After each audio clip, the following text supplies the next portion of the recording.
Qu'il s'agisse de surveiller les forces ennemies ou de larguer des charges explosives, les drones sont devenus au fil des ans des messagers de guerre aériens et synonymes de menaces sécuritaires.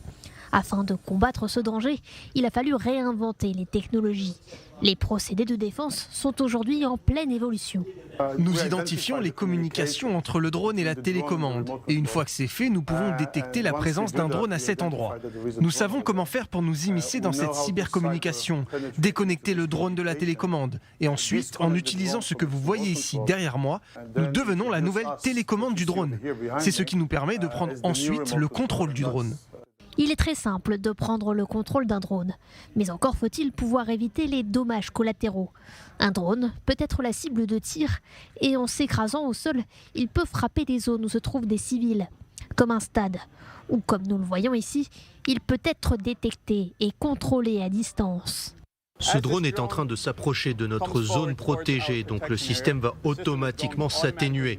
Le pilote va le déconnecter, reprendre les commandes pour que ce soit notre système qui le contrôle et pour qu'il atterrisse dans une zone sécurisée que nous avons établie. Cette entreprise a mis au point une technologie utilisée par les armées étrangères, les forces de l'ordre et les secteurs civils. Elle permet de protéger des endroits stratégiques, comme des aéroports internationaux, mais également des cibles mobiles, par exemple un convoi présidentiel. Nous avons des unités tactiques qui sont déployées sur le terrain. Ce que vous voyez derrière moi, notre système est utilisé par des institutions de premier plan. Nous avons une solution mobile que nous pouvons couvrir. Cela nous montre où se trouve le véhicule et ce que nous appelons la bulle de déplacement. Les incidents impliquant des drones peuvent avoir un impact relativement léger. Exemple, le petit drone qui a été abattu au début du mois au Liban par des coups de feu. Aucune brèche dans les renseignements qui auraient pu être dérobés. Mais les incidents peuvent être plus graves. Récemment, dans le sud d'Israël, un drone a été utilisé pour causer une panne de courant de grande ampleur. Résultat, des dommages collatéraux très lourds. L'objectif de cette opération de sabotage n'a toujours pas été déterminé avec précision. Voilà pourquoi des technologies comme celle de la société Defend sont essentielles pour empêcher même les plus petits objets volants de causer des dégâts dans les bases militaires et les zones civiles. Voilà, et pour parler innovation, je reçois ce soir Jérémy Brabé. Bonsoir. Vous êtes le PDG et le fondateur d'une start-up israélienne baptisée Psartech, avec le tech évidemment de high-tech qui fait référence à votre domaine d'activité. Alors, vous avez un domaine assez pointu, mais finalement on va comprendre, parce que c'est assez simple finalement quand on l'explique.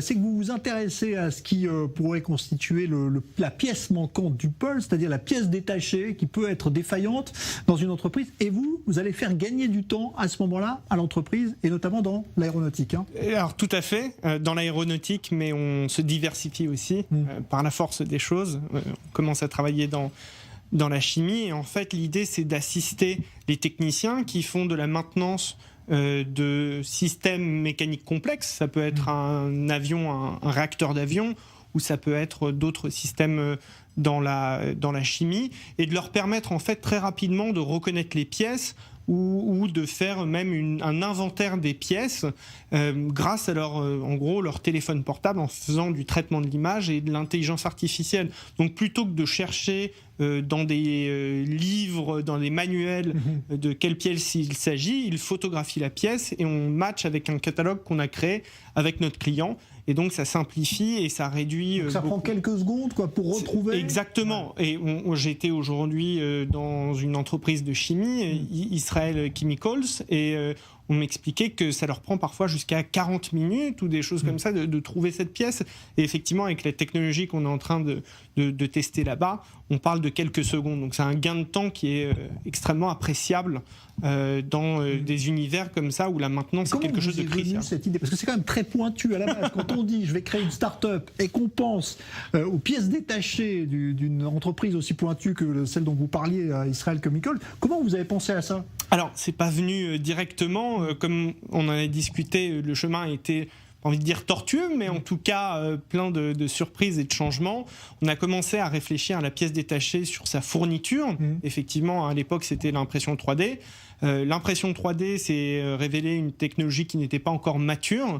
Et donc, de fil en aiguille, on s'est rendu compte qu'avant de vouloir fournir la pièce, il fallait pouvoir l'identifier et qu'en permettant l'identification, on pouvait aussi résoudre un grand nombre de problématiques auxquelles nos clients font face. Donc c'est comme ça qu'on est arrivé de fil en aiguille. Mais là, on parle de matériel extrêmement pointu, parce que c'est pas la pièce détachée, c'est pas un boulon de 9 ou de 12 mm. Là, on parle vraiment de pièces extrêmement précises dans une industrie de pointe. C'est pour ça que votre technologie est importante. Oui.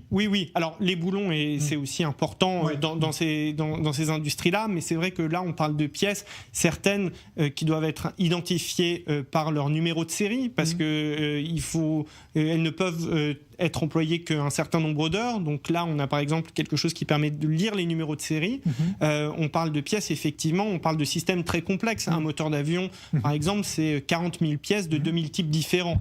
Donc il est impératif d'identifier les pièces, et il est même, d'un point de vue de la régulation, il y a une obligation d'identifier les pièces avant de les insérer. Donc c'est pas un meuble Ikea où on peut faire des tests. C'est ça. Parce qu'on parle de vie humaine. Votre savoir-faire aujourd'hui est reconnu au-delà d'Israël, parce qu'on fait appel à vous jusqu'en Chine? Alors, on travaille déjà avec une société à Hong Kong, et effectivement, on a été invité, avant le Covid, je suis allé une dizaine de fois en Chine, et c'est vrai que on a la Chine s'intéresse beaucoup à ce que l'on fait, et on espère dans les mois à venir vraiment pouvoir ouvrir une branche en Chine. Et voilà, oui, effectivement, au-delà des frontières d'Israël. Bon, quelques secondes, mais combien de personnes aujourd'hui travaillent avec vous? C'est quoi Psartec en termes? On est une toute petite équipe, on a en gros 3 managers, et on a aussi des profils qui se joignent à nous en fonction des projets et des besoins, mais on espère effectivement bien grandir avec l'ouverture de cette branche en Chine, où on a déjà 2 personnes qui sont censées se joindre à nous, plus d'autres profils qui s'agrégeraient. Eh ben voilà, bravo, félicitations. En tout cas, merci Jérémy Brabé d'être venu nous présenter votre idée et votre start-up Psartec, donc israélienne, mais qui grandit au-delà des frontières. Merci.